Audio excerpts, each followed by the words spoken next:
history of my life, Clarence Blackburn, made to give to my children and be available to our grandchildren. And we've chosen this as a starting place because it's a public school, grade school named after my father, Stephen Blackburn, who was superintendent of schools in St. Charles, Missouri, from 1927 until 1961. And so he is the beginning of this particular part of our video, and we will proceed from there.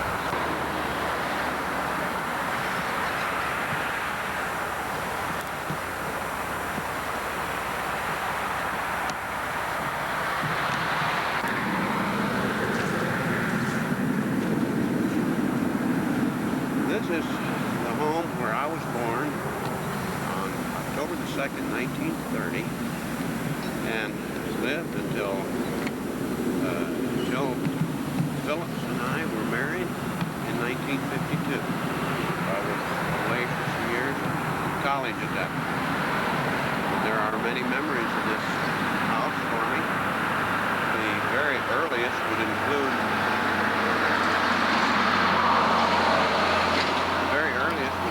a time that my parents and brothers and sisters went to Washington, D.C., and my grandmother Fish took care of me. And I have some very vivid memories of that time. I was probably about 2 years old. We came out and picked wild cherries off the tree, the big wild cherry tree over my left shoulder, and we picked wild cherries off of that, and she made wild cherry jelly. We just had a real good time. And that tree up in itself just had a lot of memories. I used to get out on that bank underneath the shade of that tree, and I'd make all my little roads, and I'd play with the cars hours upon hours. That tree is a really special tree. Other memories that I have here would include the time that Leonora was married and shut down. And I was talking about Leonora's wedding, and it was in 1940 that she and Noel were married in the living room of this house. And that has some vivid memories in my mind. One of the other backups a few years before that involved the kinds of birthday parties that I would have. My grandmother Fish great delight in preparing what she called a birthday pie for me, and every year they'd have this pie. And what it was a watchdog with a paper cover made to look like a pie. And out of this paper cover were a lot of strings. And I would pick up a string and I'd pull it, and it would lift out a little gift through a hole in the pie. And I'd go on through that, and there'd be all these little gifts for the birthday party.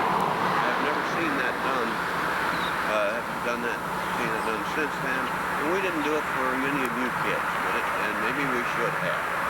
But these are some of the memories that I have of this house.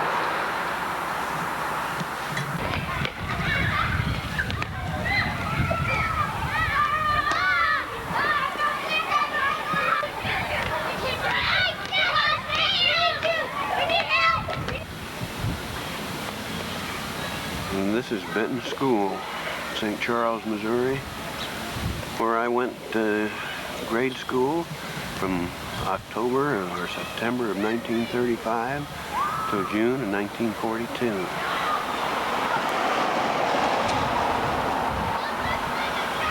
The room on the top left was 6th grade, right below it was 3rd, and top right was 4th, and below it was 2nd. 2nd grade was taught by then Helen Deere, who was a good friend of your Aunt Leo's, still to this day.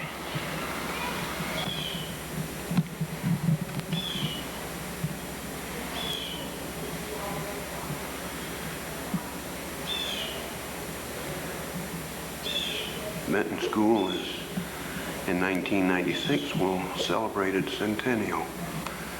This is a come-by drawing or painting, I guess, that was put together by students here in commemoration of this time. Right out at the base of that flagpole, there used to be a very large old tree. And at that spot, Bob Schaefer and I used to go out and play marbles, and we just had the greatest time. And one time we were at recess playing marbles, and we got so interested in our game that we didn't notice what was going on. We looked up, and all the other kids had gone in, and we were out there all by ourselves playing marbles and worried to death. I've already mentioned to you the years that I attended here at Benton School, and we just had a really wonderful tour through this, and the school's changed quite a bit because they've added a lot in the back. But going through the school really brought back a lot of memories. I began to remember things that, like the old benches around the basement rooms, that I hadn't thought about for years. And it was an exciting time to go through this school, which had a lot of memories for me. This is the old St. Charles Junior High School. This was built after the old Jefferson Street School, and this is where I went to 7th and 8th grades. It's being rebuilt now. It's been was part of the high school fire of 1995, so I can't get in close to it, so I'm shooting through this fence. But this school represented some fond memories too. Some of you may have heard me talk about Principal Mr. Ramju, who used to have his way of correcting people by giving them a chance of being whopped with a thin book or a thick book, their choice. It really worked, and nobody wanted it. Here, we're going to go around the corner and look at the main building. Big fence all the way around.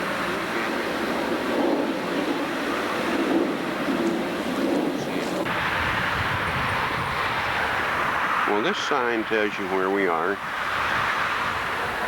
And I went to school here from the 9th grade to the 12th grade, senior. And you can see what the wind is boarded up and all the trucks around. They're here for the reconstruction of the school after a major fire. Just gutted the whole inside. But this is where I have very many memories of things that I took part in music and the debating, and the room right above the door was where I first got interested in chemistry. That was the chemistry lecture room, and just to the left as we look at it is the chemistry laboratory.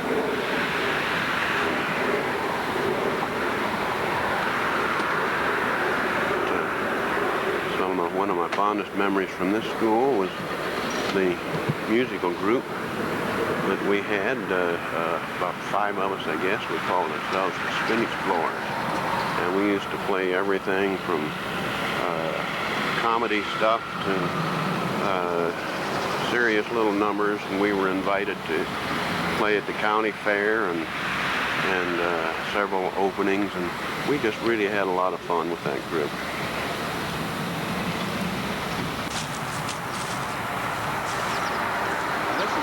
The places in St. Charles that I want to tell you about.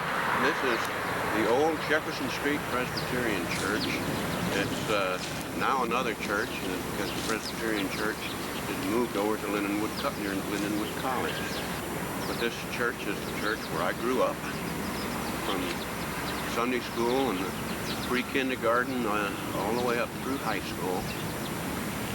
And this is where Dad was an elder at this church for many years, and of course it has a site of one of the most memorable times of my life.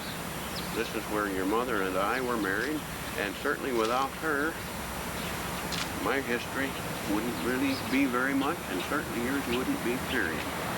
So this is a real special place for us. And I can't say anything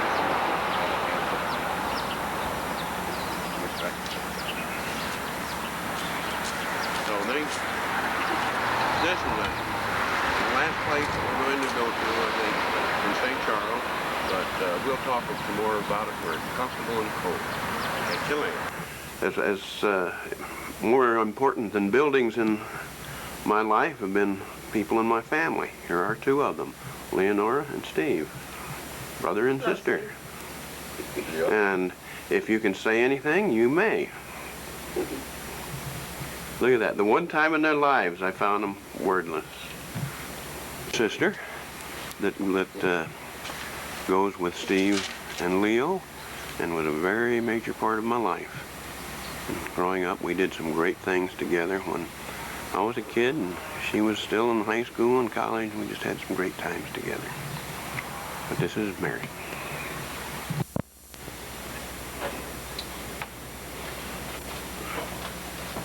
Well, here I am back at a little more comfortable place now than from where we took the pictures at St. Charles. And here I'm at one of my favorite spots, my dining room table at 2801. And sitting here with a cup of coffee. And this is where I think I'll start telling you some stories about some of the events of my life. This is meant to be a biographical tape, so that's what we're going to do. We're going to tell you about things. And I'm not going to tell the events in any particular order. They're not going to be chronological. Both don't even make any sense, probably, in going from one to another. But basically, these are just thoughts that have come to my mind and memories that I have of things that have happened. One of the more fond series, I'd have to call it, of things in my life were the childhood pets that I had. I had a couple of little dogs, and I had a cat, and I had some chickens. I really had two pet chickens. I had a whole bunch of other chickens almost at the same time. My Uncle Albert Fish, who lived at Tulsa, Oklahoma, had a hobby raising chickens and goats. He raised show animals, and he sent a couple of dozen little baby chicks. They were black monarcha chicks that are mainly egg layers and showbirds. But he sent them to me accidentally. He really was going to send them to somebody else. He was going to send some others to me. So I got these 2 dozen really nice chickens, as chickens go. And I think my dad pretty well took care of those for the most part. And but I had the responsibility of taking care of my pets. And they all had names, of course. The ones that I had at the same time were, the little dog was Chummy, and my cat, the beautiful, large, white and yellow cat, male cat, was Cookie. That was where we got the name Jeannie, and the Jeannie, and we got the name for your cat that we had, Cookie. And my 2 chickens were little hen and a rooster, and they were a pretty big one, particularly the rooster. The hen was named Herkimer. Now that I can't remember sure where I got that name, but I think it came from a comic strip character, probably in Alley Oop. This is an old comic strip that you kids probably have never heard of. But the rooster was named after Cadet. Now my brother, your Uncle Steve, at that time was, this was about 1943, during World War II. My brother was in a cadet in the Naval Air Force, where he was in flight training. And so when he went into the service, I decided I was going to name my chicken after him. So the big rooster was named Cadet. And he was quite a friendly little pet. And ordinarily you don't think of chickens being pets, but these were real pets. And one of the things that I remember particularly is when I came home from school. Now when I was in junior high school and high school. The school was just about 4 blocks, I guess, from my house, so it was an easy walk. And I'd go home, come in the back way. At that time, our house was right on the edge of town, and the high school was too. There wasn't weren't many other houses close to us from the back side of the house. And I'd come down an alley. It was a street, but it was really nothing more than an alley at that time. And I'd get across the main street from school, and I'd start whistling for my dog. And the dog would come and meet me, and we'd follow home together. And it wasn't very long till that rooster learned to come when I whistled too. And here I was meeting both the dog and the rooster about the same place. They'd keep up together. And the last couple of blocks, we'd go home together and chatting, and as roosters will chat and as dogs will chat, and they like to be patted just like any other animals. And so we went on home and had every night. This was pretty much of a daily thing that happened. Another thing that just came to my mind about the old chicken is I had a real good friend named Larry Spencer that used to come over to my house, and we'd do a lot of things together. We played sports together and did things. And but Larry was afraid of that big rooster. The big rooster had long spurs. They had spurs on them, probably about that long, and they were sharp and pointy. And I guess it's just a natural thing for roosters that they prance up and they get kind of like they're going to be aggressive. Though I never saw him get aggressive at anything other than a dog. And that was a funny story too. I have to tell you about that one. But Larry was always afraid of that chicken, and he didn't want to get too close to that crazy chicken. But the story that came to mind that was kind of funny is my cat was out in the backyard doing whatever cats do, and a great big dog that I was not familiar with came lollygagging into the yard and got very interested in this cat. Well, about that time, then the rooster came popping out of his little pen, and he actually chased that dog away with those big spurs of his. So he could get aggressive. So these animals all had a pretty good life. The ends of their life weren't so good. The rooster choked to death on a mouse. It's kind of strange, and the dog was hit by a car. And that was the last dog I had. And the cat just died of some sort of illness. I don't really remember what it was. But the cat was about 13 or 14 years old, I think, when he died. And that was the last of my pets at home until we started setting up household of ourselves, and after I was married, and then we had cats after that. And you know about our present cat. We're sitting down here on the floor watching now. And that kind of tells the story of my pets. I mentioned Larry Spencer. He was one of my good friends. And Larry and I both had a lot of interest in baseball. We played baseball together quite a bit. And we were both pretty big Cardinal baseball fans. Most of my other friends were St. Louis Brownie fans. And the Brownies, St. Louis Brownies, were the American League ball club in St. Louis. And they are today the Baltimore Orioles. But Larry and I were Cardinal fans. And we used to go down and hop on the bus downtown.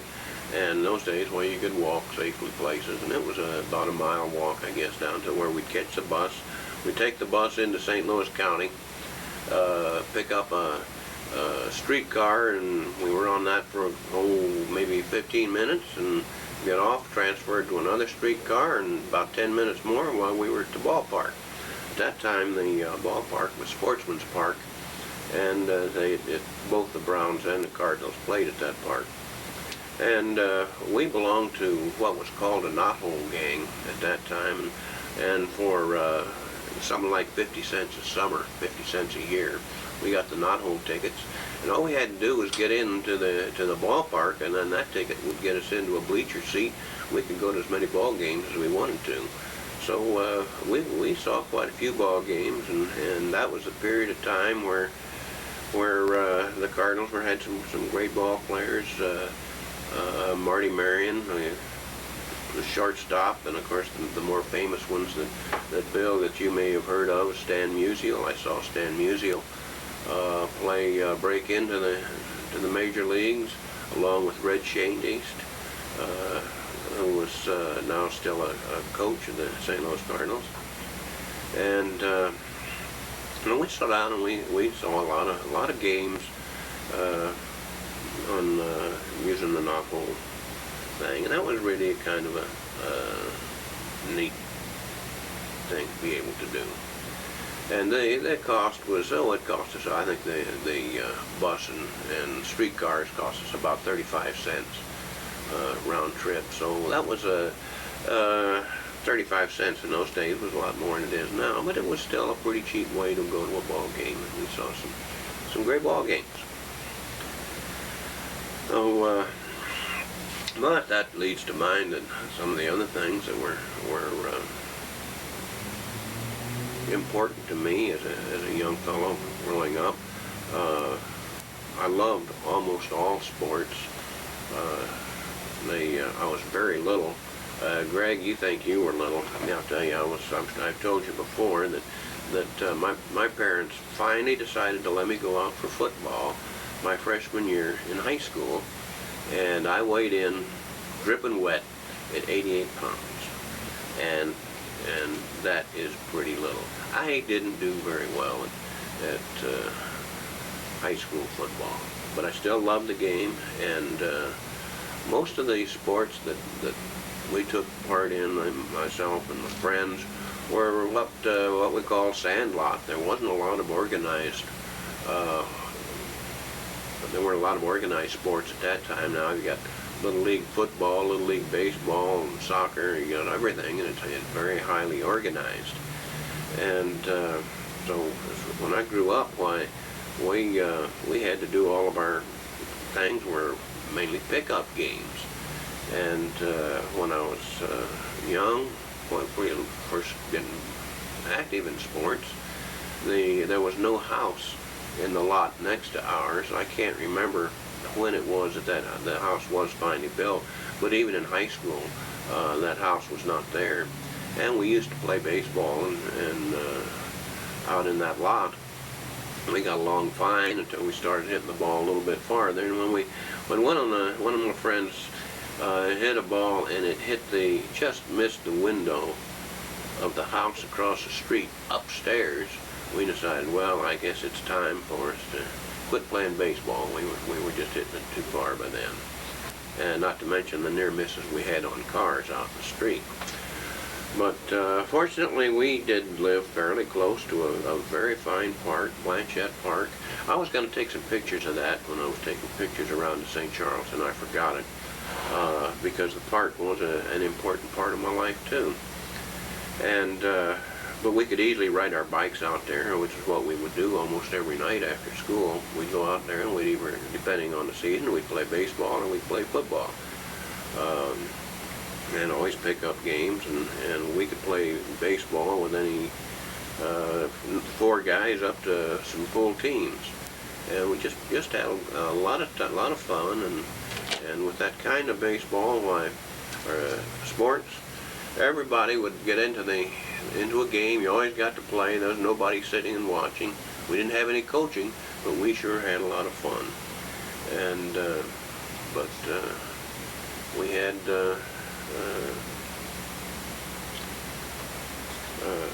football was a lot of fun, and that was where my claim to football injury. One of these teeth on the front, I don't remember which one it is. You can see it better than I can.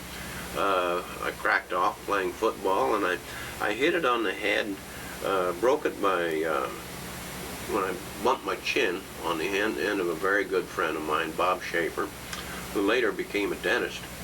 In fact, he was your Aunt Mary's dentist. And I always threatened to go back to Bob and make him fix that tooth, but I never did. And I need to pay some attention to somebody here, it looks like. And he thinks it's getting close to supper time, but it really isn't. And but we played baseball and football there, and later in high school I did get into some organized softball. The only kind of organized baseball that was around at that time was American Legion, and the whole city had one baseball team. You had to really be good to play on that. So that wasn't anything that I got into. But we played a lot of softball, and the kind of softball that we played in those days was all fast pitch. And so it was a lot of fun. I wasn't a very good hitter, but I was a little slow on the trigger, and in fast pitch, the fast pitch softball, a good pitcher has that ball crossing the plate faster than a baseball in a baseball game. So you got to pull the trigger pretty quickly, and I wasn't all that good, but I was pretty good with the glove. I was a good defensive outfielder, if I can brag of myself a little bit, and always had a lot of fun with the game. One of the other sports that I did that was a little out of the usual was for some reason I got interested in pole vaulting. And my freshman year in high school, I guess it was, I took a manual training course, which is a woodworking course, and one of the projects that I made was standards to hold a crossbar for pole vaulting. I knew I was getting interested in it, so I'd made these standards and brought them home, and I dug myself a sand pit,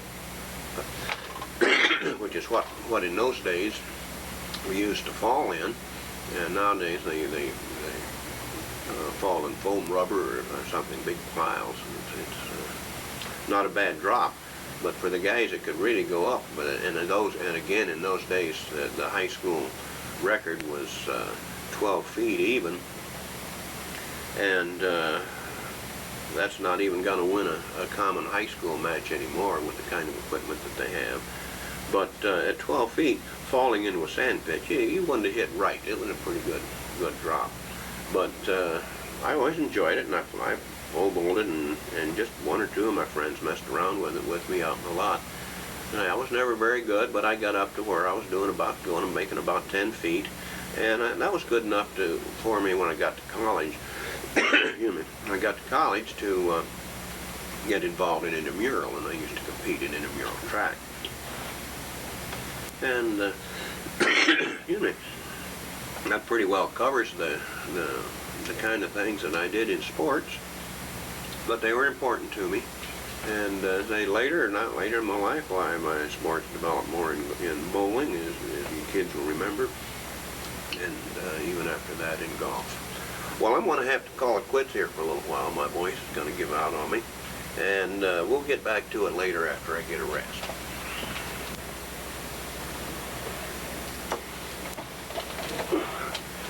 Well, we're back again. Let's talk a little bit more and see what some of the other things are that I can remember. I'd like to talk a little bit about some of my relatives, your relatives, and some of the times we had together. Of course, I mentioned my grandmother that lived with us from the time I was born until she died, and I was 15 years old, I guess, when she died. So she had a very great influence on my life. And I told you how we had the pie, I think we talked about the other day. One of the things that I used to do to tease her, and I guess your mother would say we're not supposed to tease grandmothers, but I used to, when Grandma would walk around the house, and this was the only kind of exercise she got. But Grandma would walk around the house, and I was, 6, 7 years old maybe, and I'd get up real close behind her, and I'd just follow her. and she wouldn't know I was there, and she'd walk all over the house, and finally I'd make some sort of a noise or something, and she would realize that I was there, or else she knew it all the time and was just letting me have the fun of it, I guess. I don't know. But Grandma and I used to play checkers together a lot, and I'm sure she let me win, and until I got to a point where maybe I could beat her honestly. And she'd go out and she showed me how to plant flowers, and one of her favorite flowers was I recall it called 4 o'clocks, and I can't remember what they were. They were little flowers about that big around, I guess, and they had little black seeds that I remember she'd collect at the end of every year. They were always pretty summer flowers. And of course, when we had the chickens that I talked about, Grandma spent a lot of time taking care of the chickens too. And I said Dad did that. Grandma liked to spend time with the chickens too. And I have in one of my dad's old movies a picture of her feeding the chickens, I guess. And I would like to have been able to put that on here, but I just haven't been able to get the projectors to work right. Sometime maybe I'll be able to get them, and we'll edit some of those pictures back into this one. And somebody here is deciding that he needs some lunch, except he's had lunch a long time ago.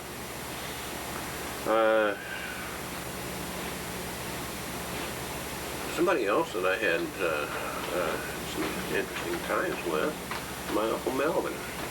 Uncle Melvin lived near Kirksville, Missouri, and he had a farm, and he was also a state representative in the Missouri State Legislature, and so he was rather prominent in his work with farming and work with the blind. He used to teach blind people to their courses. And I'm having a problem here.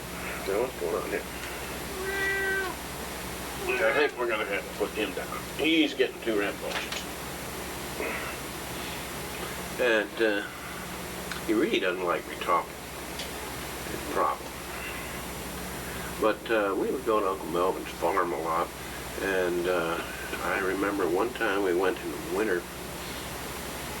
It was quite small, and we were, I guess at that time my dad had a 1933 Pontiac was the kind of car. It was a tan car, I can remember it very clearly.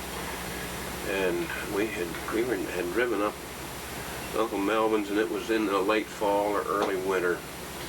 And the roads were so muddy at the time that we couldn't drive all the way into his farm, so we had to park out by the highway near his house,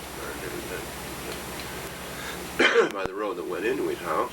And he came out in a wagon. He pulled a wagon out with his tractor, and we rode back to the farm in his wagon. Well, I do remember that on that trip later that day, Uncle Melvin had to take my dad back out in the wagon. They took him back out to the car, and they had to drain the antifreeze because they were afraid that it was going to get too cold. I shouldn't say drain the antifreeze. We didn't have any. He didn't have any antifreeze. He just had plain water. Had to go out and drain the radiator so that the radiator wouldn't freeze. And just left the car out and came back in the wagon. I don't remember when they went back and got the car, but I'm sure they did because we got home. But Uncle Melvin was a lot of fun to Uncle Melvin took me hunting with him once. The only time in my life I'd been hunting. And I'm sure I've told you kids some of that. I had a small rifle, a small .22 rifle, and we were out in his fields and some trees, and he pointed out a squirrel to me that I could get to, and I shot that little squirrel. I imagine your mom would have cheered, but afterwards I felt pretty bad about it, and you know, that was the only time in my life that I ever went hunting. I don't have any trouble with other people hunting, but I decided that that wasn't for me, so I didn't hunt anymore. But we had great meals there. She would bring in Melvin would clean the game and clean the squirrels, and he had wild ducks and rabbit, all kinds of things. And we just had some terrific meals over the things that he got on these hunting out there. Not to mention the great fried chicken that came out that they raised their chickens. And he had horses and he had cows and the classical things that you have. One of his specialties was guinea hens. A guinea hen is I don't know, to me it looks like someplace between halfway a chicken and a turkey, but I don't know that that's a good description. But he had a lot of guinea hens and raised them, and I guess their eggs were good. And so those are some of the times I remember with Uncle Melvin. And Uncle Melvin did come to our wedding when your mom and I got married. He and Aunt Octa came to our wedding. Well, that was always nice. And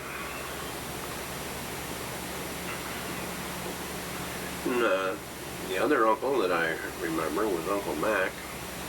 Uncle Mac and Aunt Mildred. Oh, by the way, Uncle Melvin was my mother's brother.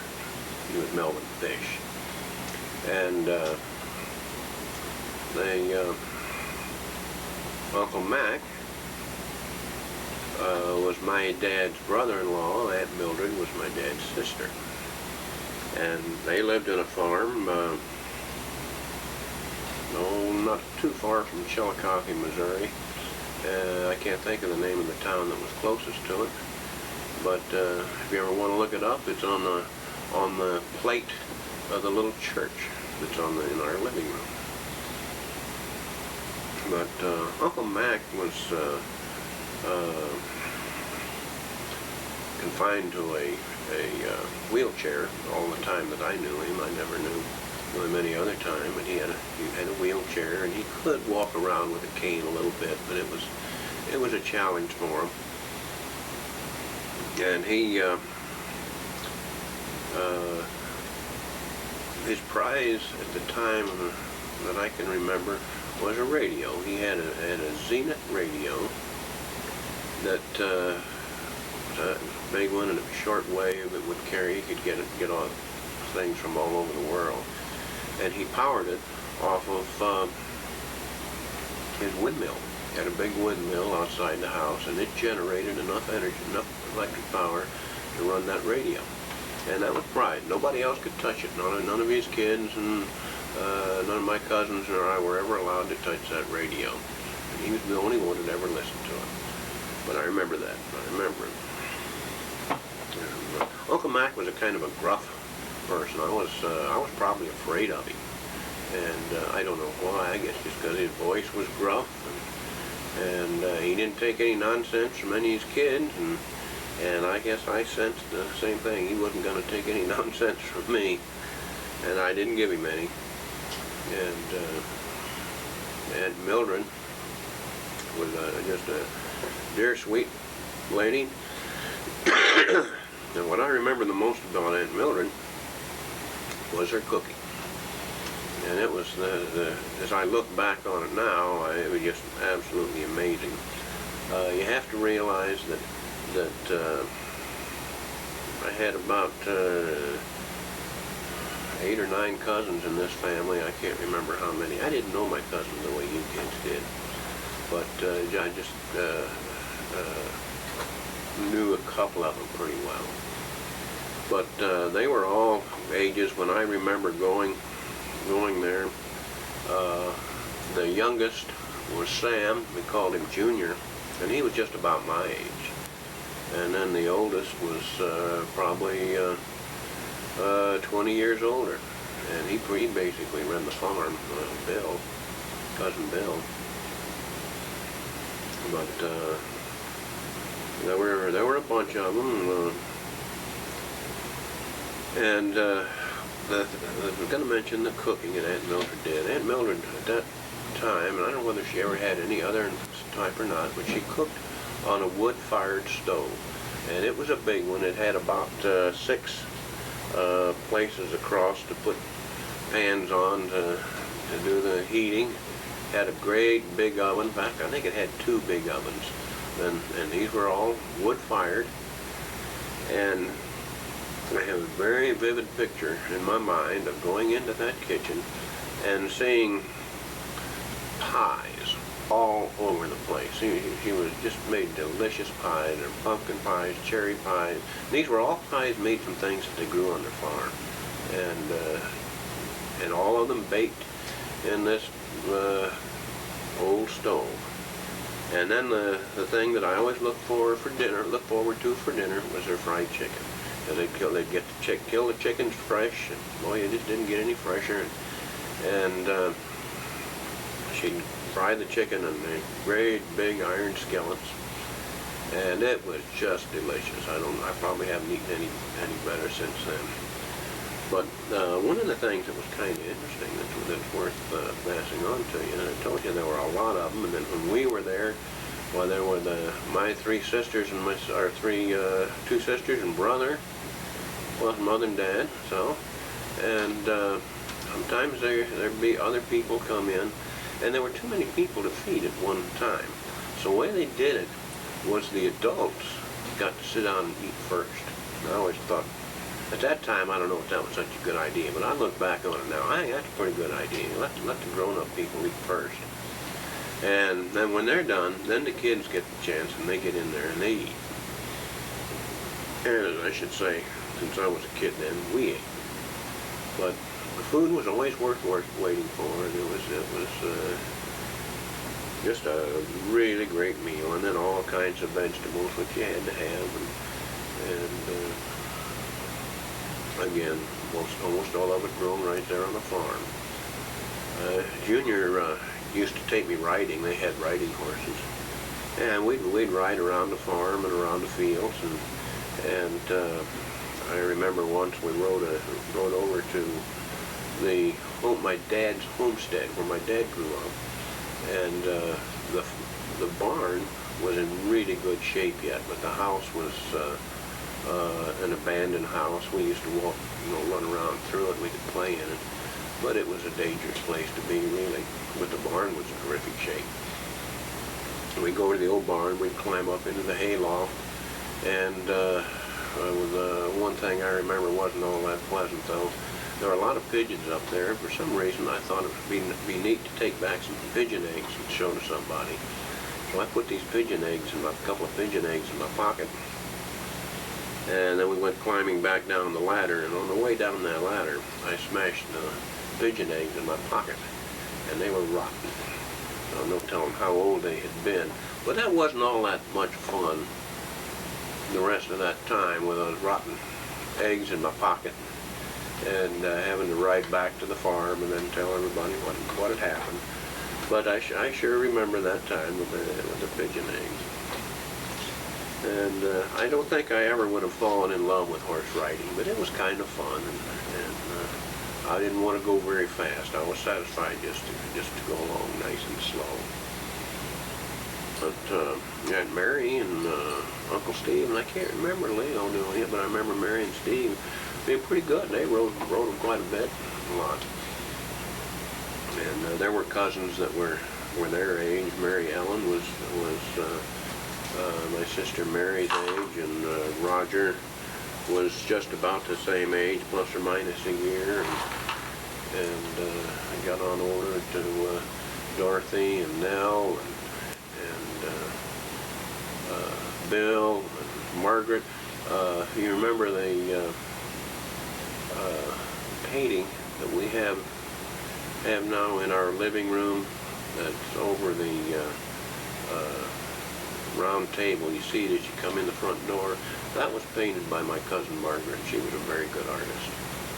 And that picture hung in Mother and Dad's house for as long as I can remember, and then we put it in our house. But those are some of the things that I remember there. Oh, one of the other things that was kind of neat, stayed in my mind. I remember once we went in again, and we're getting back to the old road, like I mentioned, Uncle Melvin. But the road into the farm was a dirt road, and it had been raining, and the ruts were pretty deep in the road where we went in.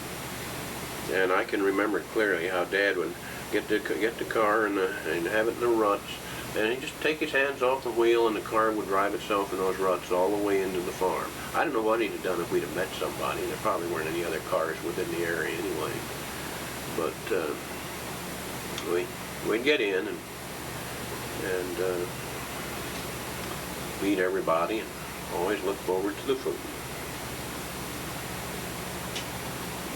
And one of the things that Uncle Mac had was always kind of interesting. Uncle Mac had I think it was a 1935 plus or minus a year Chrysler.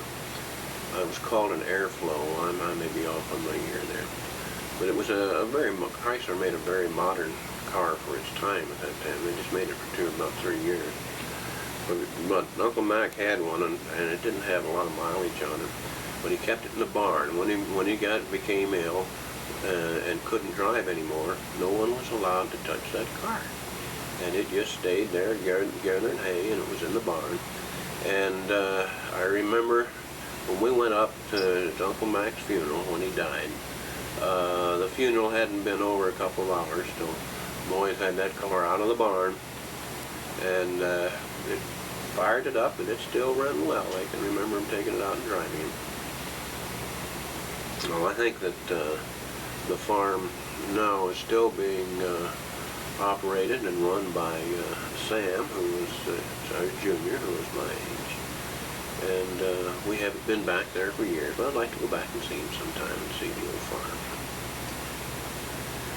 Oh, that's about all I can remember about that come to mind on that one, but it was time. And when I'm talking about good times with family, I can't leave out the times that I had with my sister Mary. Mary was 8 years older than I was, and that's a pretty good spread between brother and sister. But I think she kind of took a special interest for some reason in me, and she did an awful lot to help me grow up.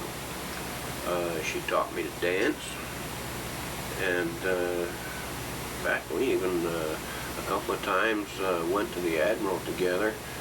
The Admiral was a river cruise boat, very modern for its time, that ran on the Mississippi River at St. Louis, down where the arch is now. And we'd go down and we'd get on that boat, usually on a Sunday afternoon. They'd have a Sunday afternoon cruise. And they had probably the best dance floor in St. Louis. They always had really good dance bands. And we'd go down and we'd take the afternoon there, and we'd just have a great time together. And I've never forgotten those good times. Some of the other things that she did, she shared my interest in music quite a bit. Yeah, Mary was an excellent violin player, and you may not hear too much about that, but she was really good. And but she used to take me to different concerts. I remember clearly. We went to a Benny Goodman concert, and Benny Goodman, since I played clarinet, Benny Goodman was a clarinet player in the big band era. And the concerts at that time, they'd have me on the stage, but then the rest, you didn't sit and listen to it. It was the rest of the place was a dance floor. People would dance to the things all over the place. And just it was at Kiel Auditorium in St. Louis, and it was just a huge convention hall, really what it was. And I can remember then seeing some of the really good dancers. You might see them in old movies when they were doing jitterbugs, and they'd be so good that people would just stand around and form big circles around the dancers just to watch them, and it was really fun to watch them go. But it was a lot of fun. It was a great experience to get to see people like that. We went to a Spike Jones concert. Spike Jones did a lot of comic stuff, and you may not have heard too much of that. Ask me about it sometime. I have some records if you want to hear any of them. And then we went to a Paul Whiteman concert. Paul Whiteman is particularly interest to me because he was a personal friend of who? George Gershwin. And George Gershwin wrote some music that I was very fond of, particularly Rhapsody in Blue. And Paul Whiteman was one of the first orchestras to play the Rhapsody in Blue for a concert, and so it was really a treat to hear that big band play that, big orchestra play the Rhapsody in Blue. And after that, to this day, why, that's one of my favorite concert pieces. So there are lots of things like that that bring back a lot of great memories of things that I did with Aunt Mary. During the time that I was growing up, Leo was quite a bit older, and she was teaching, in the time I was really doing much, getting around much, and Uncle Steve went into the Navy when I was 11 years old, and by the time he got out of the Navy, he was married, and I was getting bigger, so we really didn't do all that much together. But the times that I spent with Mary were just really great times.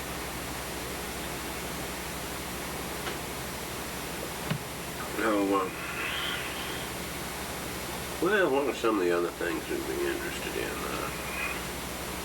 I remember some of the great vacations that I took with my family. And one of my favorites, I think I was 10 years old, and we went with I don't think Leo went with that trip with us, and probably Steve didn't, or yeah, I guess Steve and Mary went. And we went to Minnesota and spent quite a whole week, I guess, at Ely, Minnesota, which is a very small town on a lake not too far from Superior. And beautiful lake. And we had a cabin. I can't remember too much about the cabin. This cabin, in those days, a cabin was a cabin. You had had beds to sleep in, places to cook. And there were no stores close. You could go to usually there was a bait store or something around. But we did a lot of fishing. And that was probably my first experience with any kind of fishing. We'd rent a boat, and we'd go out in this lake and just caught all kinds of fish. And interesting enough, the biggest fish was caught by my mother. And that, incidentally, was the only time in my life that I can ever remember my mother doing anything illegal. And that was, she was fishing without a fishing license. And we were out in the boat, and we were trolling. And Mother didn't have a pole. We didn't have enough rods with us or poles. And she just held on to the line over the edge of the boat. Nobody was paying much attention to her. And rather suddenly, she gave a big heave and brought this big old northern pike up into the boat. Well, a northern pike is a pretty ugly fish, and this was a big one. He was, at least it was big to us. It wasn't really big as they go, but it was about 3 feet long, and that's a good fish. And they have very, very sharp teeth, and you just don't mess around with them too much. But I remember her flopping that big old fish in the boat, and I just got out of the way. I didn't want anything to do with him, and Dad got him off the hook.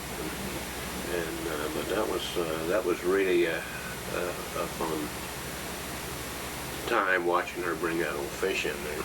And I caught all kinds of things. Most of the fish we caught were walleye, pike, walleye. I didn't catch any northerns. Dad caught a couple of other northerns. We didn't catch any muskie. The muskie was the big fish to catch in those days, still is. But it was just a super time. We had all the fish we wanted to eat during the week, and then we took home a big box packed full of ice with them. And I can't remember getting them home, but I guess we did.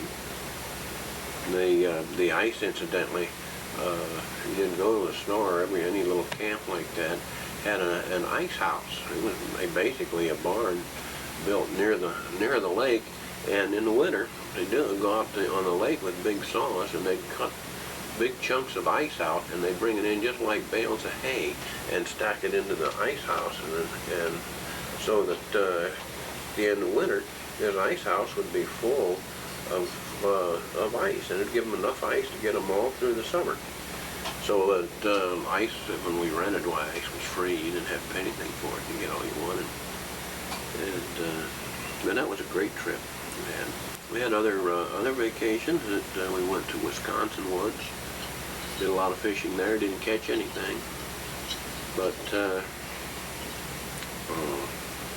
that may have been a trip that I was the only one of the kids, and none of my brothers and sisters went.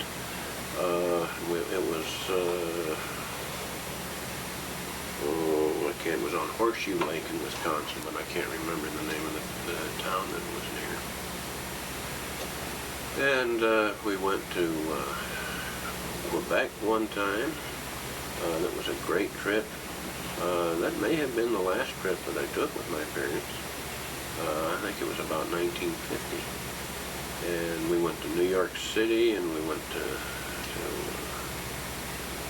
Boston, and then on up to Quebec City in Canada. And it was quite a nice time. We hired a guide in Quebec, and he drove the car. And he took us all through the old town and old city, and pointed out the things, told us the history of everything that was going on. And it was really an interesting place. Remember, Quebec had a lot of very, very narrow streets. You could drive your cars through, but you couldn't open the door to get out. I suppose it would be a safe place. You sure couldn't get carjacked.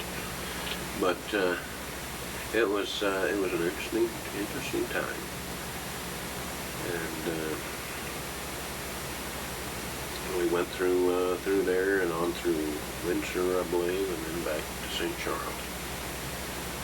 And that was a time that I had the experience driving in New York City.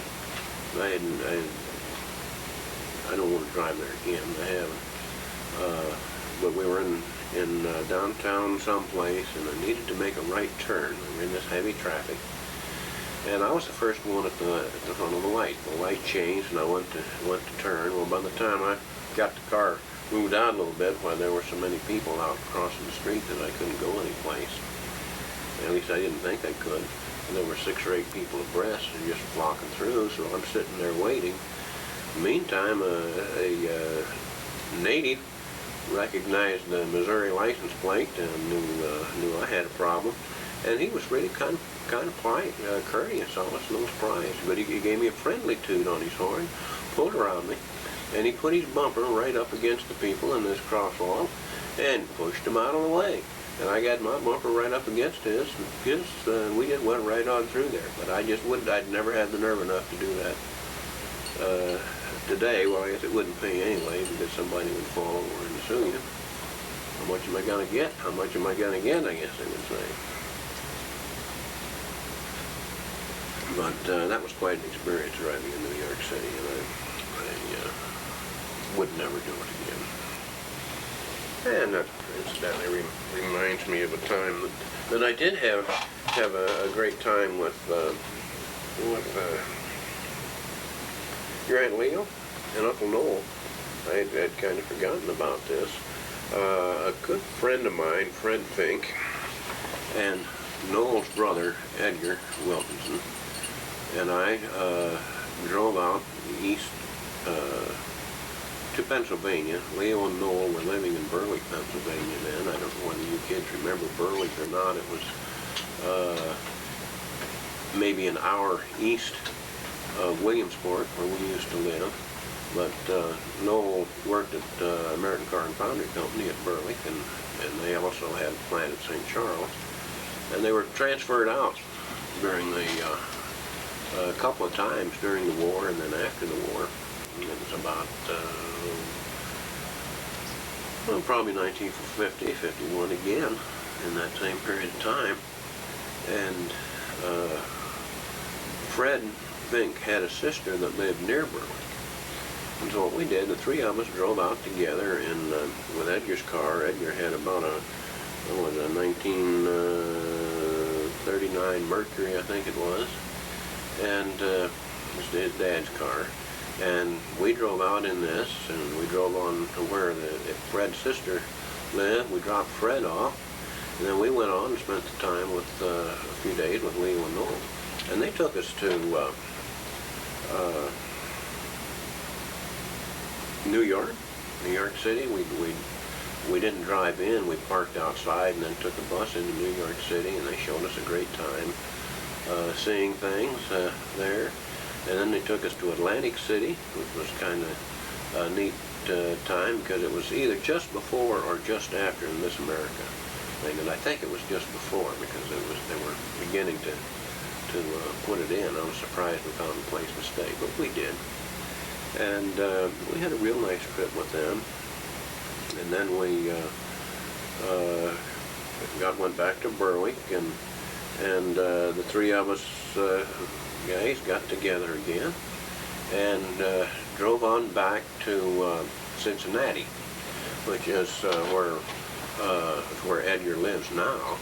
But at that time, Edgar and Noel's brother Russell and his wife Ruby lived at Cincinnati.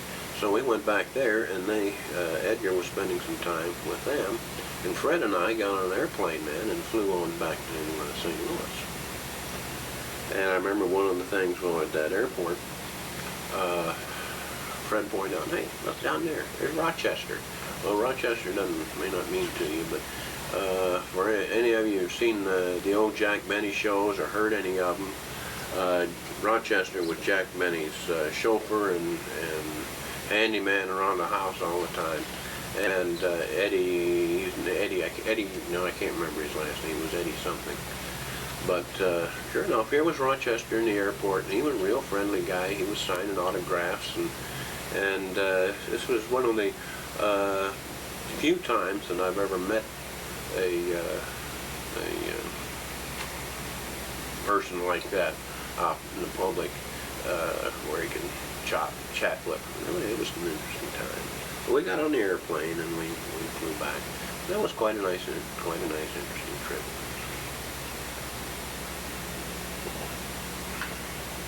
Well, I'll tell you what, I think I'm going to have to take a break, and we'll get back to you in a little while.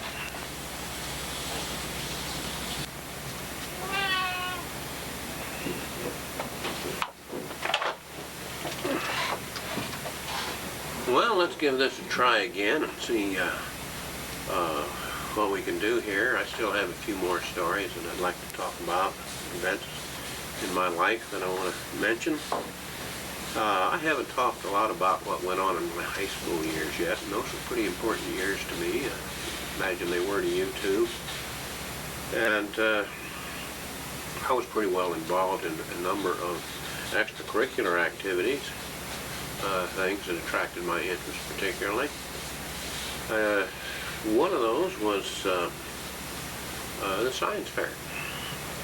Now, our school was involved with the Greater St. Louis Science Fair, so it included all the St. Louis schools and all the county schools at that time. And our high school, St. Charles High School, had never had entries in the science fair before. And so there were a group of about 5 of us that decided we would make an entry and put in the science fair. And the group included my regular debating partner that I'll talk about later, and a couple of other friends. Can't really remember their names without really thinking about it. I'm sure John Jordan was one of them. John was one of my friends for a long time, still is. But we put together a chemistry demonstration demonstrating qualitative analysis, which is a branch of chemistry that involves the identification of different chemicals. And generally the way it works is by a scheme where go through a series of standard separations and then run a number of color tests on each one of these little divisions that you set aside when you make the separations. And what we did was set up an imaginary separation on every one of these, and we had the different groups sorted, and in an area on a big board. It was about a 4-foot by 8-foot board, and we painted it white so you could see the background. And then we used little test tubes. They were called micro test tubes. They were about that tall and about that wide. And we actually ran these different tests from the different materials and for all of the whole scheme, and had these positive tests shown in each of these little tubes. And we wired these little tubes. We had stoppers in them, little corks. And we wired these tubes onto the big board so that each of these groups showed all of the positive tests in the whole scheme. And it made a pretty good demonstration. It was an interesting one. We got a high rating on it. I don't remember exactly what it was, but it was enough that we felt that we had done our work to good effect. But that was a fun event that we did. One of the other things that I was mainly involved with was competitive public speaking, primarily debating, and this is something that I enjoyed very much. And I don't remember what year I started in it, probably when I was a sophomore. And I had the same partner all the way through school. His name was Gerald Blackburn. We were the fearsome twosome, Blackburn and Blackhurst. And we debated together for the 3 years that we were involved, and went to a lot of tournaments. We traveled to a number of places, tournaments. We were on radio a couple of times, and just a lot of fun. And one of the things that came out of it is that Gerald and I reached what was called the degree of distinction in the National Forensic Society, which is a public speaking society, public speaking organization. And we were the first people in the history of St. Charles to achieve that level of debating. And you achieve the level by winning points. If you win debates or if you place in competitions and other things. And I did what was called extemporaneous speaking too in competition. And that's where you're given a subject and you have about 10 minutes to think about it, and then you have to give a speech on it. And that was kind of fun. But that was probably had an influence on my life, and it was enough that it made me seriously consider law as a possible interest in my life, though it never caught up with chemistry, which of course I'd had a strong interest from very early life.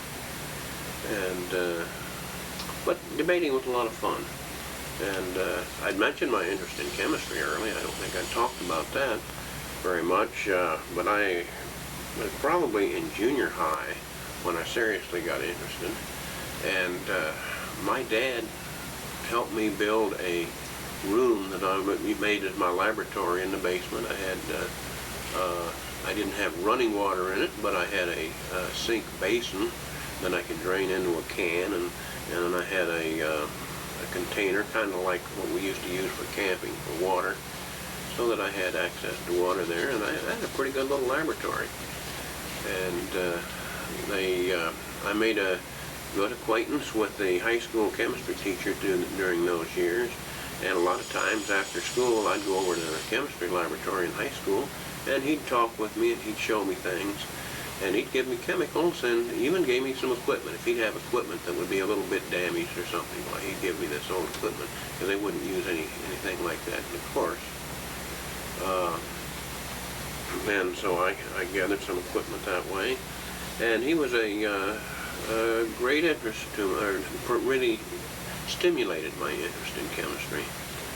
And so that all the way through school, I continued my work at home, playing with things, and I learned a lot in my own little laboratory. And of course, people commonly think of when you're involved in chemistry, why for some reason the explosions come to mind very quickly. I did have one of those crazy things in my basement one time, and I was doing one of your mother's first favorite experiments. I was making oxygen by procedure, but I was very frugal, or whatever the term might be, I think, because chemicals weren't all that easy for me to get, and I had been making oxygen for use in another experiment, and rather than discarding the material that I used, well, I saved it to use it again next time I needed some. Well, the next time I needed it, this stuff had formed a hard surface on the top of it when I went to heat it. Continue, why the pressure built up underneath that hard surface, and I had a little explosion at the bottom of that test tube, and it made me alert to being a little bit more careful with things like that. But no damage was done, and I had another fun time. I did enjoy making fireworks. I used to make firecrackers in different colored fire and things, and I made one big firecracker one time, and I put the powder that I'd mixed into an empty shotgun shell. Now, I don't know how many of you, whether you kids have seen shotgun shells or not, but they're about the size of my thumb, and they have a little metal piece in the backside center that's used as part of the firing pin. It hits when the gun is fired, and it was that button was in place, and I set this little firecracker off, lit the fuse, and it burned down, and it didn't explode. It just sat there and burned and fizzled, as we called them in those days. And I waited for quite a while, and nothing further happened, so I started to walk up to it, and I got it 2 or 3 feet away from it, and the thing exploded, and that little button went whistling out over the top of my head. And that kind of scared me at that point too, so I quit making fireworks at that time. And but it was an interesting experience, and I'm sure that it helped me with things later in my career. Again, it was something that taught me to be a little more careful. So that would lead me into another one of my hobbies that you kids saw me do at times, and that was photography. My basement chemical laboratory doubled as a photography darkroom, and I worked it over again to make sure that it was light tight, and there were places that I had to seal, and I had a pretty good darkroom. And I did a lot of photography work through high school, and then even in college. When I was in college, we had darkrooms available to us, and that's probably when I did most of the work that I did. But I had some interesting cameras. The first camera that I really worked with was called a Brownie Reflex, and it was just a simple camera. Nowadays they'd call it a point-and-shoot camera, and it had small negatives about yay big, about 2 1/4 by 2 1/4 size, maybe even smaller than that, 1 3/4 square. And but I used that a long time, and then an acquaintance of mine who ran the filling station across the street came back from World War II, and he brought with him a German camera. It was a Voigtlander, which in the early at that time, actually, Voigtlander was one of the big names in photography equipment. So I bought that camera from him rather cheaply, and it was a good camera. I still have it. It still works. And I used it for a lot of years. And then when we moved to Pennsylvania, I saw advertised another one, the camera that I'd always really wanted, and that was a Speed Graphic. And Speed Graphic, for those of you, or if you don't remember it, is a kind of camera that if you see old movies, when you saw the press people come out and take pictures with the big cameras, those were usually Speed Graphics. Well, mine was called a miniature Speed Graphic because it was a little smaller than those big ones. It's a great camera. I still have it. It's a little expensive to use nowadays, but I'm considering resurrecting and see what I can do with it again sometime. But photography was a lot of fun, and I did spend a lot of time in it. Entered a couple of contests, or at least not contests, but exhibitions, and had some favorable comments about some of my pictures, and it was really a lot of fun. I'm not sure I understand why I don't do more of it now, but I don't. And then, but moving right along then, and of course one of my other interests, as you know, was music. I started my first musical instrument. Greg, if you're watching this, be interested. My first musical instrument that I played was drums. I played the bass drum, and I learned to play it starting in the 5th grade, I think it was, in grade school. I never played anything but the bass drum. And, I just did it for about 1 year in junior high school while I started to learn to play clarinet. And then I dropped all drum work and stayed with clarinet. And thoroughly enjoyed it. You folks will probably identify more with that than anything else that I've been involved in. But I was never good enough to achieve first chair in anything, but my good friend Bill Bruns always was, and for our last 2 years in school, while we were first and second chair in band and orchestra. And Bill was first, and I could never quite get up to his ability. He was a good clarinetist. And we did a lot of interesting things in music. We did I remember the operetta that we put on in school, the HMS Pinafore, which was a heck of a lot of fun, and was a particular challenge for me because a lot of the clarinet part was written in A. Clarinet, of course, is in key, standard key is B flat, and there are A clarinets, which Bill had. Bill had a set of a Selmer A and a B flat clarinet, and he can, when they change keys in the score, he could just switch clarinets, and I had no problem. But I got the challenge of transposing all of the A to B flat, which was not too difficult, but was fun. I don't know that I could do it today. I don't remember what I did with it even. It's been so long since I've been involved in that. But we got through it, and it was a great experience. I had a lot of fun with that. And one of my other music things, I think I might have mentioned it the other day, was the Spinach Blowers, which was basically a German band that we just put together to have fun. And we played at the state fair. I remember they put us on a Ferris wheel at the opening night, and not the state fair, the county fair, I'm sorry. Put us on a Ferris wheel the opening night, and we played from the Ferris wheel to open the county fair, and that was a lot of fun. But we played comic music, Spike Jones type stuff. If any of you know Spike Jones, I mentioned him the other day because I saw him in St. Louis. We played that kind of stuff, and we played at athletic events sometimes. We played at different school functions. We always on an informal basis. And we were called Fred Fink and his Spinach Blowers. That was the name of our group. And Fred was one of the people who was in our marriage eventually, in our wedding. And he was a very good friend, still is. And of course, another thing that was a memory for me in the band is that Bill and I, this was the first chair and clarinet, were both invited to play in the all St. Louis County band for a concert, and that was a lot of fun. And at that point, our high school band teacher knew the ropes of what was going on, and he knew that they didn't have any tryouts for positions in that band, and you just got invited. Just said, so when you go in there, if you want it, well, you just head for those first and second chairs and sit down. Well, that's what we did, and by golly, we were back in our usual spots, first, second chair in the all-county band, and that was a lot of fun.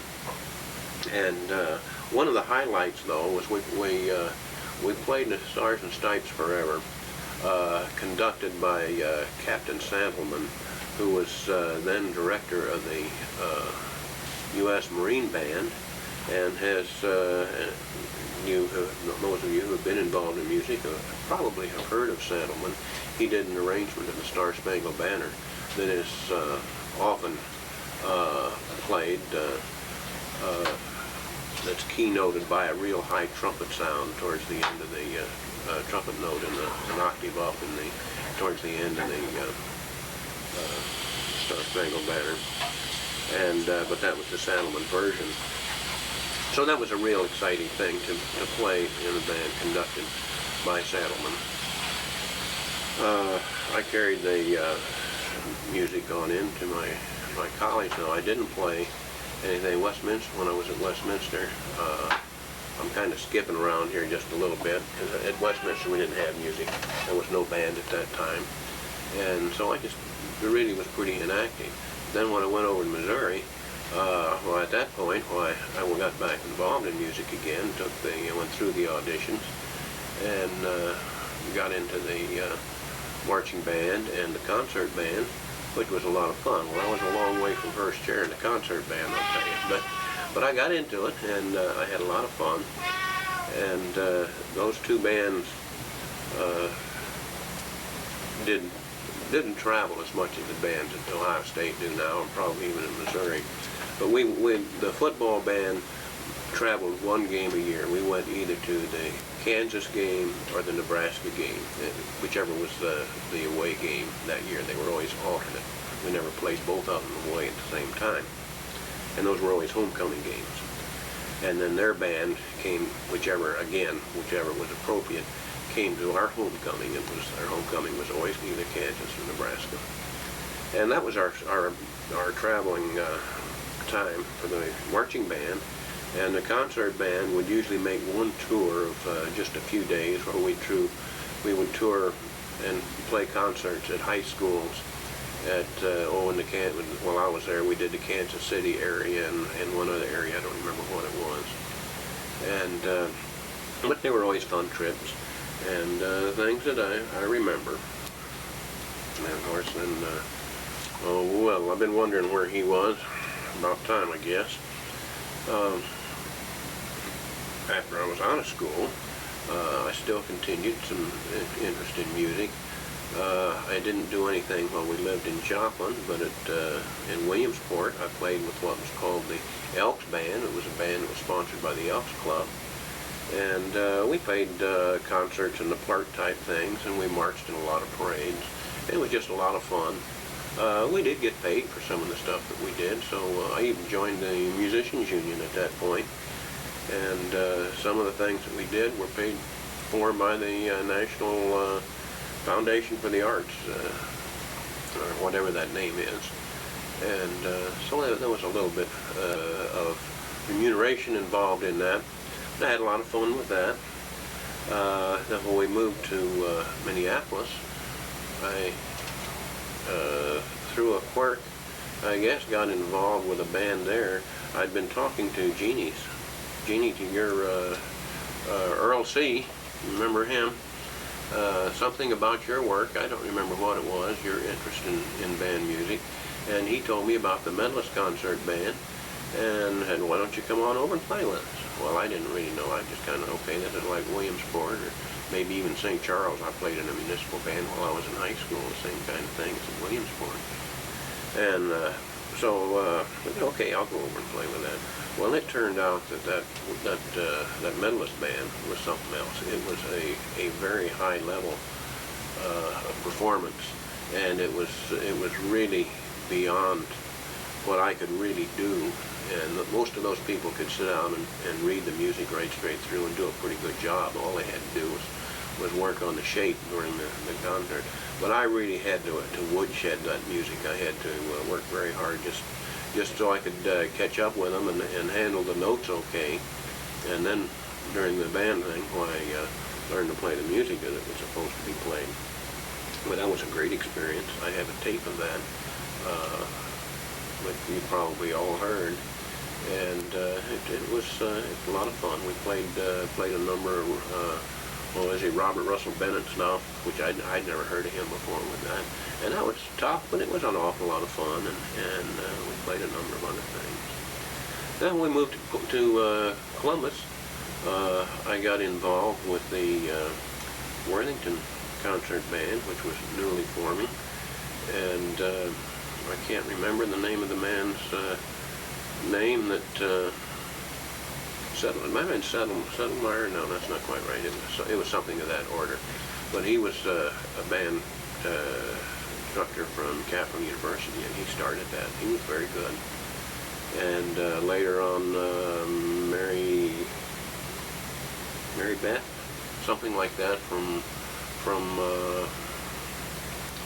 South Columbus area, came in and talked, and I don't know who, that band is still going. And in fact, they made a German tour this year. But I dropped it, probably 15 years ago now, if I recall. It began to interfere with golf a little bit too much, and so that kind of stopped my period of instrumental music. But all the time, it was really a lot of fun, and I thoroughly enjoyed it. And so that's pretty much what I can remember in the things of school, and other than classwork. There was one other interesting thing that happened that you might be interested in. Of course, you know, my dad was superintendent of schools, and which put a different kind of pressure on me at times, but I don't know that I ever felt it. Undoubtedly, I would have noticed more then than I would now. But one thing happened in my senior year, I guess it was. They had quite a problem with a football coach. He was a very popular coach with the public. Ted Boyette was his name. He had a good football team. He made a lot of demands on his kids. He was hard on them, but that's really not the issue. But I can't remember what it was. He wanted something that he wasn't getting, and he had gone to the school board and was making demands. Well, Boyette was a dual personality type person. In public, he was just as sweet and lovable as any person you could ever imagine meeting. In the meetings, he was a bully. He was obnoxious. He didn't care what kind of language he used, and he was very difficult to control. And they tried to smooth things out. Eventually, they fired him, and that caused quite an uproar with a lot of the students. A lot of the students really liked this guy, and ultimately, the students went on strike, and they just walked out of classes. And there, I may have felt some pressure there, but I think I still acted on what I really believed was right, and I did not. I crossed the picket lines. There were 5 of us that went into classes. Of course, there were no classes, but we followed through with it. And that was a rocky time for Dad. There was a lot of pressure on him, a lot of public pressure, and the old song, any of you would remember, it was called "Bye Bye Blackbird." A lot of them were changing the words, and it was "Bye Bye Blackhurst." And this kind of hurt me. I didn't like hearing that, but I did. And but the good part of the story, part of that story, is that it wrote out okay. This guy went to another school then, and went through exactly the same situation, and eventually we followed him. He was unable to get a job. It was unfortunate for him because he was a good coach, but he just could not handle the personality problems, that he controlled his personality problems. But that time, why, Dad and everything smoothed out, and he resumed his normal spot as a very honored person. Well, that was an interesting thing. I can't really remember much about my graduation in high school. It was an event, I guess, but the only thing I can remember about it is a couple of 3 of my friends getting together and having our picture taken as a group afterwards, and that's all I can remember. I don't even know who the speaker was. I know I was there, but I guess I wasn't terribly impressed. So we skipped to that, and I had already decided in looking around the schools that I wanted to go to Westminster College, at least as a start. There's 2 or 3 Westminsters around the United States. There's one in Pennsylvania, and there's one in out west someplace. And Westminster's a Presbyterian-related school, at least it was at that time. And I had a partial scholarship at Westminster. I also had one that at Washington University that probably would have been a better one, but I did choose to go to Westminster. And had a great time there, and it was a good school, but I soon, by the time I decided chemistry was really the direction I wanted to go, I recognized that Westminster was not the place to be, so I transferred to Missouri. And all of my credits transferred, even my Bible. I had about 8 semester hours of Bible courses that I didn't expect to transfer, but they did transfer as history.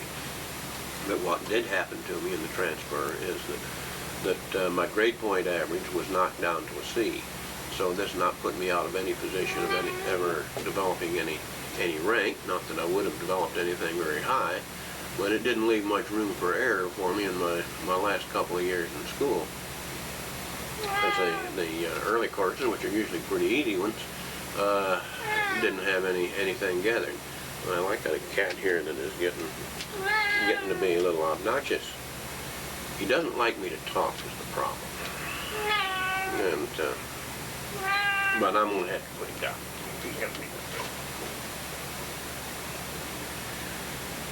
So I went to Westminster for to that first 2 years. I was involved in again some extracurricular activities. I played softball. I was involved in track. I continued some pole vaulting there, and I was in a Westminster was big on fraternities. It was an all-male school, by the way, at that time. It's co-ed now, but it was all-male then. And a lot of a big and strong fraternity system. I wasn't too excited about about fraternities, but I did eventually join one that was called a local fraternity, and in that way, we had social activities, and I could take part in intramural sports, which is something that I wanted to do, and had a lot of fun with that. And then in Missouri, when I went to Missouri, I got involved. I knew people, John Jordan and Fred Fink, both good friends of mine from high school that were at Missouri. He belonged to a coal house. It was called Three Squares Co-op. Co-op houses in those days were really good deals. They were essentially like a fraternity house, where they had rooms and study rooms and different types. This one, when I first joined, was in one location, and they had study desks in each room. That was just like a dormitory. But the basis of the co-op house was that the members did all of the work except cooking. We hired a cook, and that was it. And Dixie, I don't know what her last name was. I just remember Dixie was a great cook, and we could have all our meals there. And I did not live in the co-op house. I lived in another place, but I was still a member, and I ate all my meals there. And I had my regular work shifts, which meant I worked 3 hours during the week, washing dishes or some kind of serving the meals or something. There were different things that we could do. And then on Saturday, we'd usually have a 2 or 3 hour special detail where we would do bigger projects, and everybody just pitched in and ran the house. And so that was an important thing for me. I mentioned I lived someplace else. I lived, other than my first semester there, I lived in a private home, which was a fire trap, and I was tickled to death to get out of there. But I moved into a dormitory, which was on the 3rd floor of a Bible college. It was called the Missouri Bible College. It had no connection with the university, but it was right across the street from the law school and the university library, which was a convenient location. And I also got a job with the school of tending to, I don't know, maybe you could call it a super or something, but I'd collect the complaints that people would have in the dormitory. I would unlock and lock rooms downstairs in the classroom areas when they hold meetings. And I'd check and make sure the furnace was moving and all that kind of stuff. And it didn't take an awful lot of time. But for this, I got my room free. And that was a significant part of cost for me in school. And then by belonging to the co-op house, the food was so much cheaper than any place else you get, and the quality was terrific. I was actually able to make enough money during the summer that I could almost pay for my whole school. Now, I couldn't quite do it, but I came very close. And that was in spite of chemistry was probably the most expensive of the courses that you could take in Missouri, because there were laboratory fees that added up pretty quickly. And my costs were $65 a semester for fees. Missouri did not have what they call a tuition, just fees depending upon what courses you took. And so it's a lot different than it is nowadays, and you guys that are have kids in college now and going through. But it was a great time, and it led to something else too that was kind of nice. The co-op changed locations while I was there. The last year they moved to a little farther off campus. It was a nicer house, and it was really in the middle of Fraternity Row over there. I don't know what that meant particularly, but that was where it was, and kind of what the class of house it was. Didn't cost any more. But at that point, I got saddled with a job called a social director of the organization, which meant it was my job to organize dances and parties and any other social event that we might put together. And but that was kind of fun, I guess, and I got involved. But one of the first things I did was set up what we called a rec dance. We had some kind of a thing every weekend. Most of the times it was, let's say, a rec dance, which means our music was records. We didn't have live music. And we had a nice room in a basement that was a great place for this kind of party. And of course, here I wasn't arranging this first one. I didn't have a date. And I was mentioned to my good friend Brownie Elliott, who lived in the Bible college where I lived. And incidentally, my roommates in that Bible college were three of us in one room: Fred Fink, I'd mentioned before, and John Jordan, I'd mentioned John before. And but Brownie was one of the other rooms there, and we got to be good friends. And he said, "Hey, I know this gal over here at Temple Crone, which is a women's co-op house, like 3 squares, and his girlfriend was at Temple Crone. Says, hey, she's got Brenda's got a good friend over there that probably fix you up for a date." Okay, do it. And so here we came out with this crazy psychology major named was Jill Phillips. And I didn't know it at the time. I thought it was spelled with a J, but it was really spelled with a G. And of course, you know who that turned out to be. And without that meeting, why, you guys wouldn't be. But I met her and met your mom in early February of 1952, and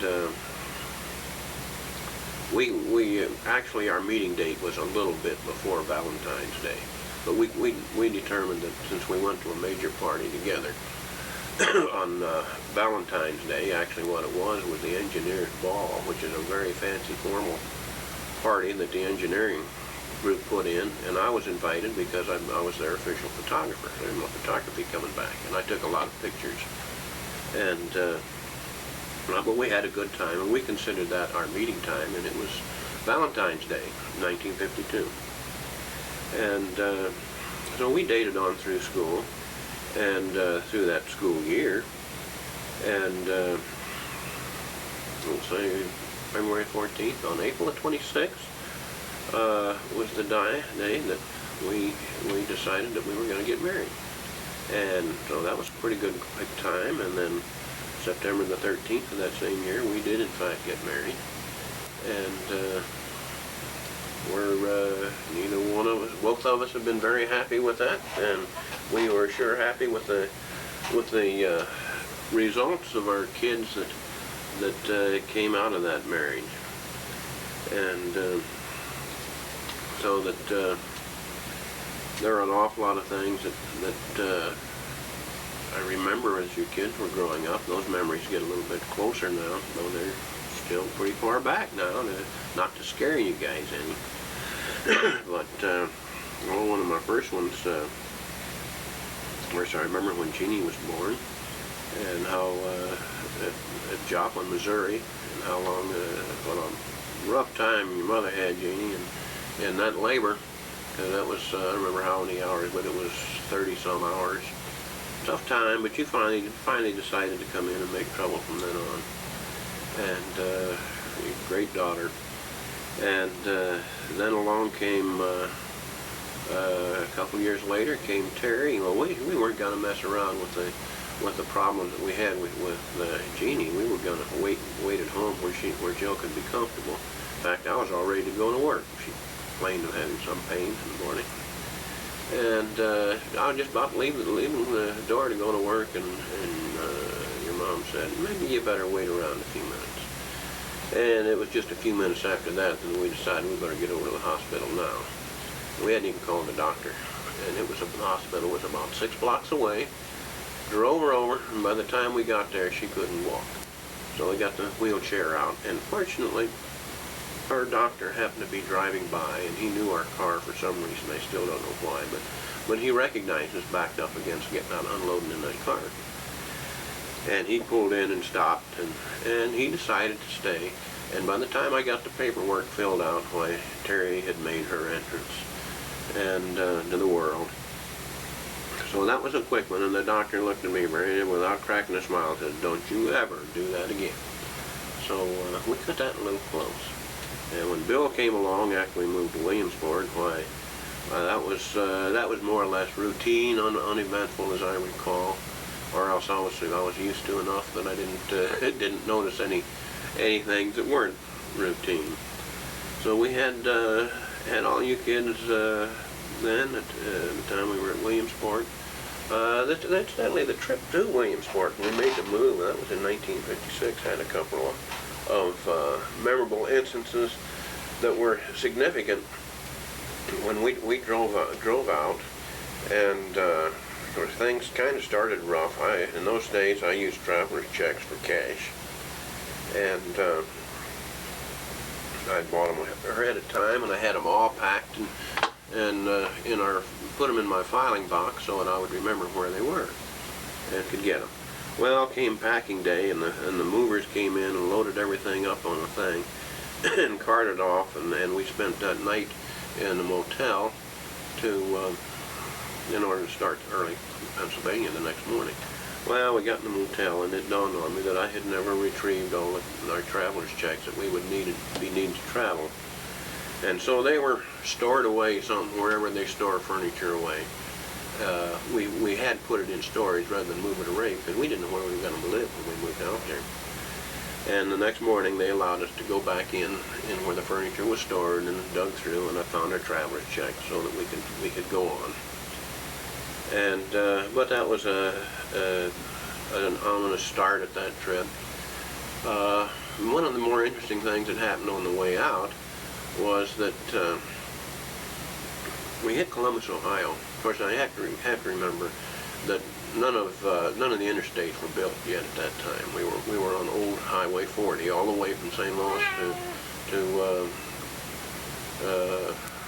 Cumberland. Went through Cumberland, Maryland. We dropped down there on that trip out to see a little bit, and then went up. I don't remember how we got into Williamsport from there. But when we hit Columbus about 5 o'clock in the afternoon, and 40 went right straight through downtown, And we hit the traffic. Traffic wasn't any better then than it is now, and it took us something like 2 hours to get through Columbus that night. By the time we got through there and found a place to stop, I said, boy, I don't care if I never see Columbus, Ohio again. Little did I know what would come about in future years. And, well, down again. So, we made that trip from Columbus as the kids grew up to St. Louis every Christmas. Terry will remember, and maybe all of you remember, the place that we stayed at Columbus for so many years. Tell him, Terry, I can't think of the name of it now. But there's a motel out east, not too far from where Terry lives now. And Shamrock, I guess it was, the Shamrock Motel. We stayed there because it had a garage. And a lot of times we'd have weather, and I liked having the car in. And if I had to do any work on it, I had a chance to do that. And the car didn't have to scrape ice off in the morning if that was necessary. It was just a nice place to stop. But boy, the water was terrible.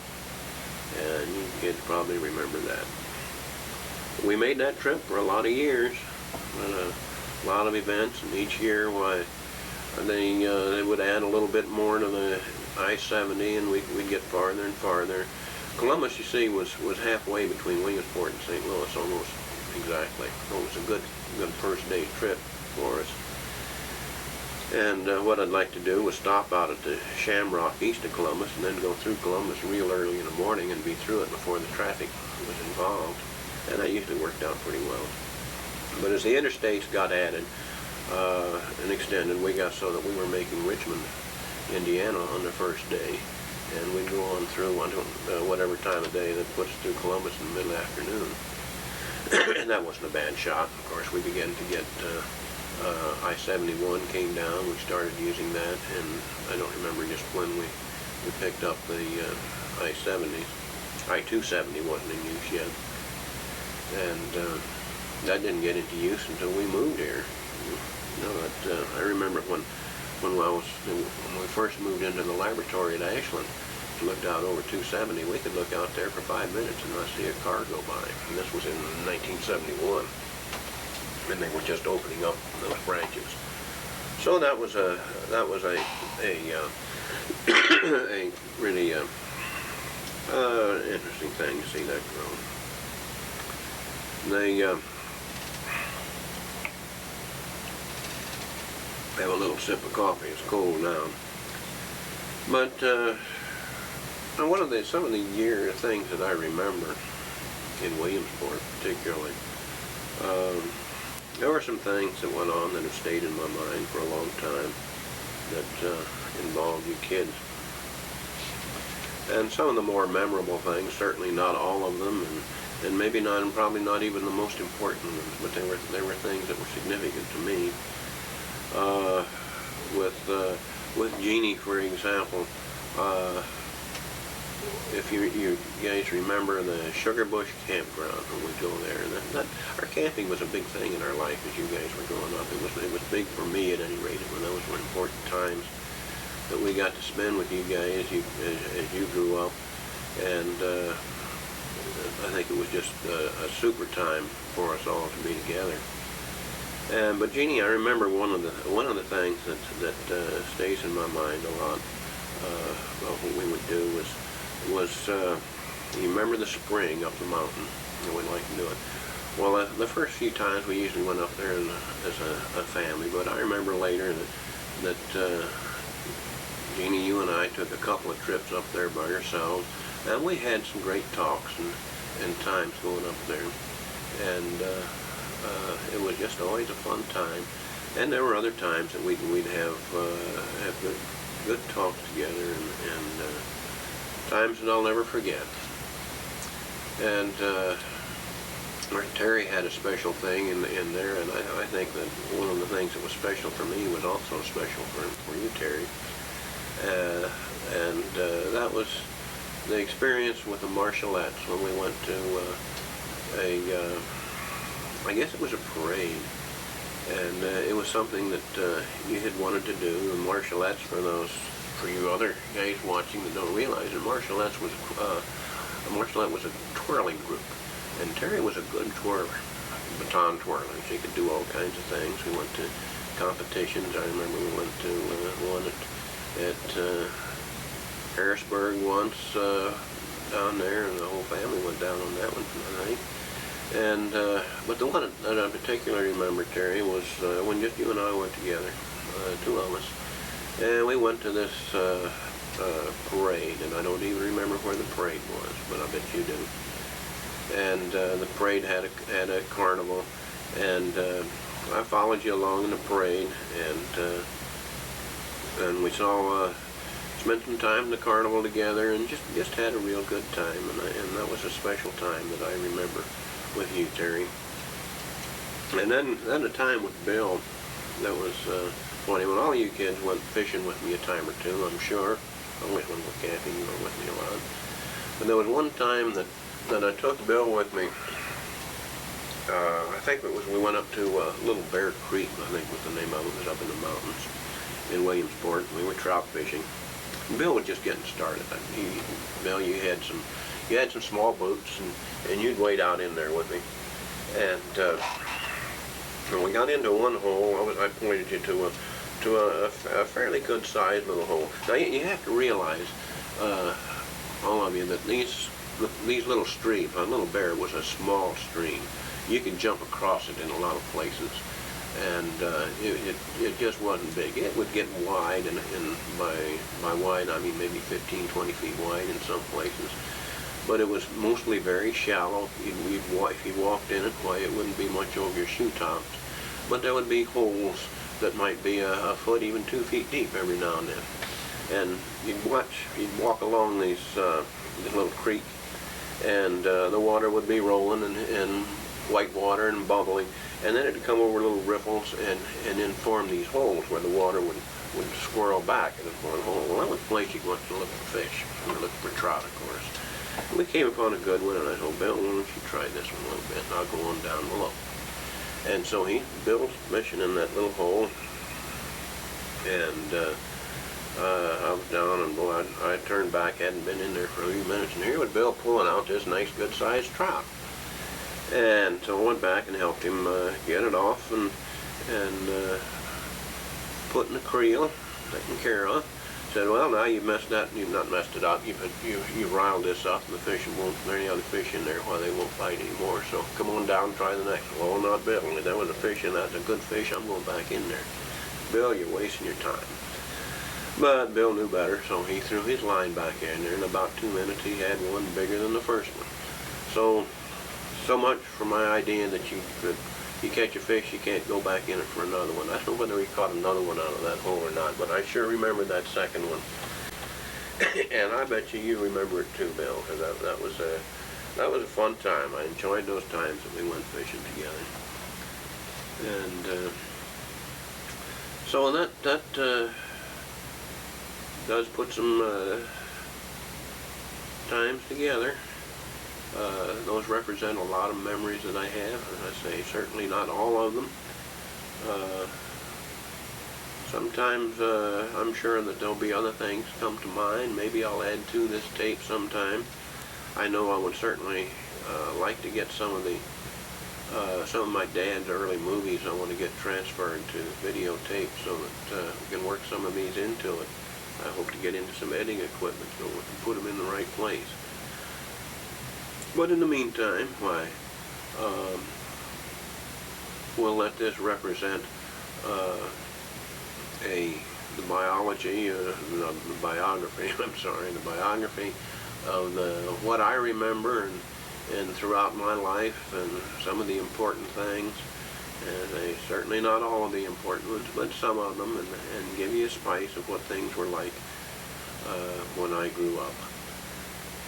So I hope you will enjoy this, and that it will have some meaning and help you remember some of the things and understand some of the things that I had and experienced as I grew up. So Merry Christmas. And this, by the way, is to be a Christmas present for Christmas 1995. Merry Christmas.